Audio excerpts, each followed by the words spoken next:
Europe is facing the consequences of its past political and migration decisions.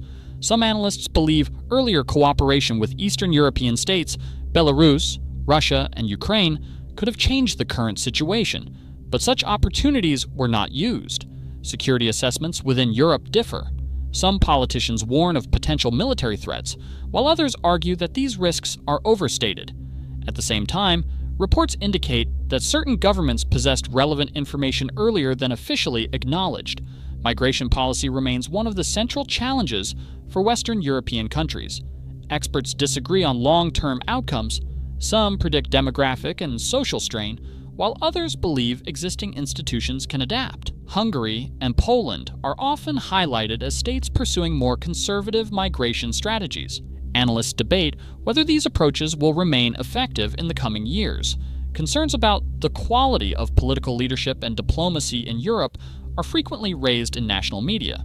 One example is the article Boys with Matches by Jan Fedorchuk in the Polish outlet Dur Sechi, which critically examines the political conduct of Radosław Sikorski. Polish diplomacy increasingly appears to be betting on further escalation in the war in Ukraine, treating the prolonged conflict less as a threat and more as a strategic opportunity.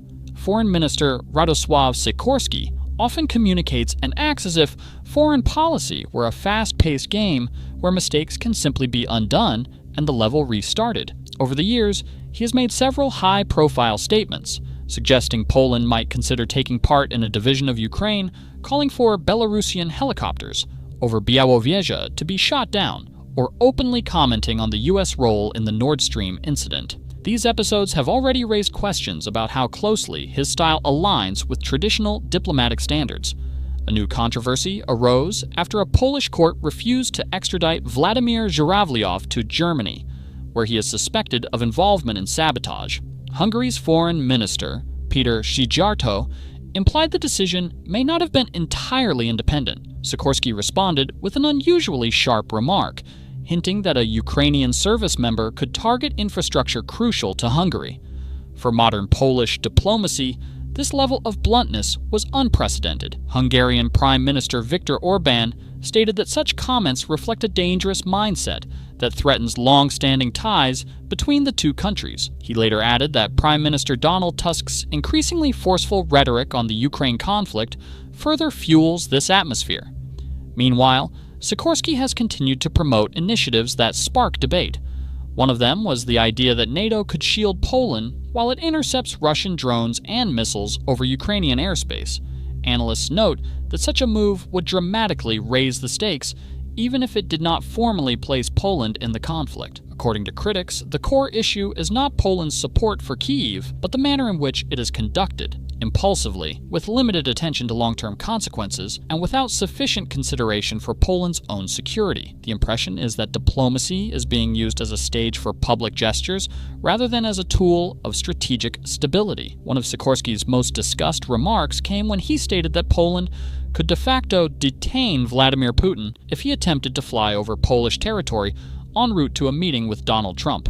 He explained that an independent court might order the aircraft to be stopped and the suspect handed over to The Hague. In practice, such a scenario would place Poland in direct confrontation with both Moscow and Washington, a step whose consequences would require a clear, carefully prepared plan. Sikorski rarely reflects on the real consequences of his statements. He makes bold claims, knowing that none of them will be tested in practice. In reality, neither Vladimir Putin nor Benjamin Netanyahu, despite warrants issued by the Hague Tribunal, would face any risk while flying to international meetings, especially given that Polish authorities have already provided Netanyahu with formal protections. This tone has spread to other officials. Deputy Minister of National Defense Cezary Tomczyk, responding to a government report on aid to Ukraine, posted, "and much more F a Putin" on social media, a message he later deleted once the initial excitement faded. These public outbursts, reminiscent of earlier fiery political rhetoric in Warsaw,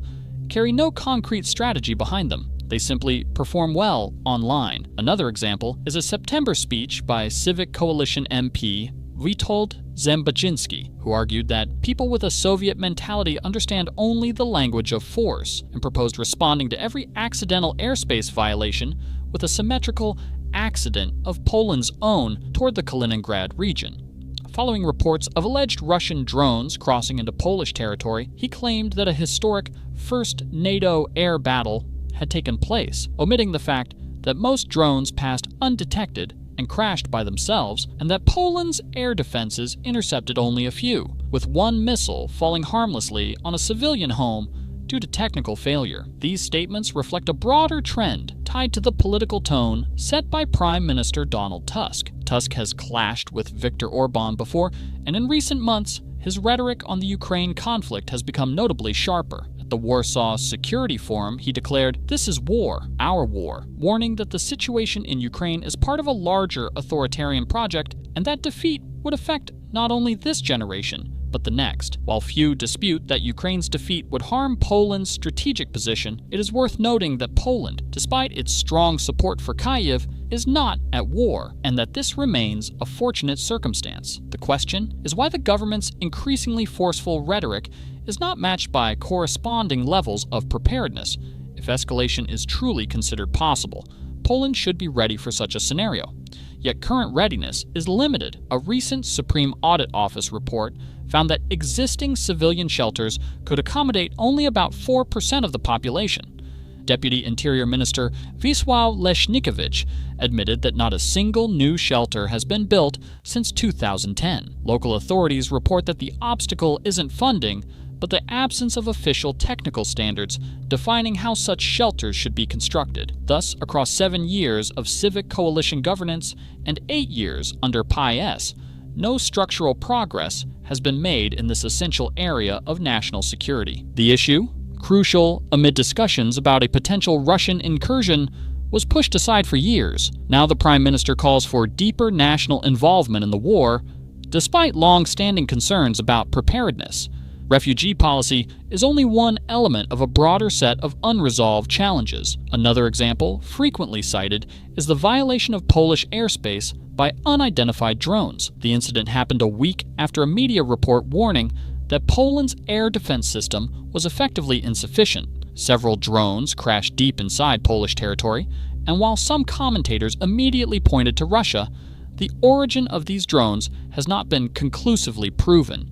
Even so, the episode highlighted the country's vulnerability. Such devices could have struck residential or administrative buildings. These gaps raise questions about the government's ability to manage national security. Critics ask how seriously statements about a shared war with Ukraine can be taken if Poland is not adequately prepared for even small-scale threats, such as drone incursions. This leads to a broader dilemma. Either political leaders overstate the immediacy of a Russian threat for domestic political gain, or they underestimate the risks while focusing on internal political disputes. Similar patterns appear in other European countries, where leaders under pressure adopt increasingly stark rhetoric. In Poland, political messaging often swings between demanding a decisive Ukrainian victory and warning of a potential Russian advance toward Polish territory. Such contradictions generate uncertainty and contribute to a sense of strategic inconsistency. If the risk of regional escalation is real, one would expect an emphasis on de-escalation and crisis management, even at the cost of difficult diplomatic compromises. Instead, Warsaw strongly supports Ukraine's integration into Western structures while ruling out territorial concessions. This approach is seen by some analysts as assertive and by others as needlessly provocative. Meanwhile, despite large Western financial and military commitments, the situation on the battlefield continues to favor Russia. Analysts note that Ukraine faces serious fiscal challenges. According to recent reports, without additional European support, the country risks a severe financial crisis within the next 2 years. Prolonging the conflict in its current form could weaken Ukraine further and indirectly undermine Poland's strategic position. The discussion then shifts to Germany, where the government has been criticized for its handling of early information about a proposed peace plan. Although officials initially claimed they were unaware of ongoing US-Russia talks, later reports suggested that parts of the German security apparatus had access to the details weeks earlier. Requests for clarification from the German government have gone largely unanswered. A US official described the peace proposal as a living document, open to adjustment as talks progressed. Ukraine reacted positively to several elements and presented its own positions. President Volodymyr Zelensky signaled that Kyiv had worked to ensure the plan was reasonable. According to several commentators, European leaders were caught off guard. On Friday, panic spread across EU capitals. Politico and the Financial Times reported Chancellor Merz abruptly canceled meetings, while EU leaders rushed into urgent phone calls. It became clear that critical negotiations between the United States, Russia, and Ukraine were advancing without European involvement. Brussels and Berlin attempted to secure a seat at the table, and EU Foreign Policy Chief Kaja Kallas insisted that Europe must be included in any global diplomatic effort. Yet the EU had not put forward a concrete initiative of its own. Europe, nevertheless, had missed opportunities. Zelensky had authorized his security advisor, Rustem Umerov, to hold informal talks with U.S. envoy Stephen Witkoff. According to Axios, many of Umerov's recommendations were incorporated into the draft plan. Qatar also took part through its designated representative. Witkoff had previously held detailed conversations with Russia's envoy, Kirill Dmitriev. The next round of talks was postponed after Zelensky declined to endorse the understandings reached by Umerov and instead traveled to Ankara with a proposal developed with European partners, one a U.S. official said Moscow would not accept. Kyiv explained that Zelensky wanted broader European participation before moving forward. Moscow, meanwhile, has been searching for a European counterpart and has found little traction in Berlin. Observers consider Germany's role especially sensitive. Its historical responsibility and its political weight make it a natural interlocutor. Yet Berlin's current geopolitical stance has pushed Moscow to look elsewhere, particularly to London. Former UK Prime Minister Tony Blair has emerged as an informal but influential figure. Though he holds no official post, he maintains strong global networks and previously contributed to talks on Gaza. His name has even circulated on social media as a potential Nobel nominee. Putin is familiar with Blair from earlier cooperation on counterterrorism in Afghanistan. By contrast, the Russian president has no personal track record with Merz. Experienced diplomats note that personal trust and direct dialogue often determine whether deep strategic rifts can be bridged. A reminder of Konrad Adenauer's historic visit to Moscow. After a large amount of vodka had been consumed, an agreement was reached in 1955 to return tens of thousands of German prisoners from Siberian camps. Showing courage, like Adenauer, or fearing social media storms, seems to be the dilemma Merz is now facing. Stubbornness and self-pity within the European Union, the EU effectively removed itself from the game, arms crossed and lips pursed, as one diplomat put it. The expectation that any meaningful initiative must first be presented in Brussels is causing growing frustration. More and more openly, officials are asking how long they are supposed to wait for a partner who habitually blocks any decision that doesn't fit its own unrealistic maximalist position. Ahead of the publication of the Witkoff plan, secret meetings took place between influential Ukrainian and Russian figures, as well as individuals holding EU, Israeli, and U.S. passports. The meetings were held in several locations: Moscow, Geneva, Bodrum, Istanbul, and Dubai. Within these formats, an initial action plan was drafted on key questions, such as potential security guarantees, modeled on NATO's Article 5, and funding for reconstruction. The Kremlin reviewed the measures proposed under this initiative, which later formed the basis of the peace plan negotiations. One participant put it very clearly. Interestingly, personal and friendly contacts between Ukrainians and Russians are far more active and much closer than those between Western Europe and Ukraine. The current 28-point Witkoff plan is incomplete and, in some respects, unacceptable to both Ukraine and Russia, yet it still signals movement in a space where Europe remains largely immobile. This informal diplomacy is known in professional circles as Track 2 diplomacy, driven primarily by the fear that continued fighting could push both societies to the brink of self-destruction. For this reason, the core interests of both sides were formulated in a way that allowed them to be negotiated. Meanwhile, Moscow states cautiously, of course, constructive involvement from Western Europeans in this process is necessary. Only then will we see results.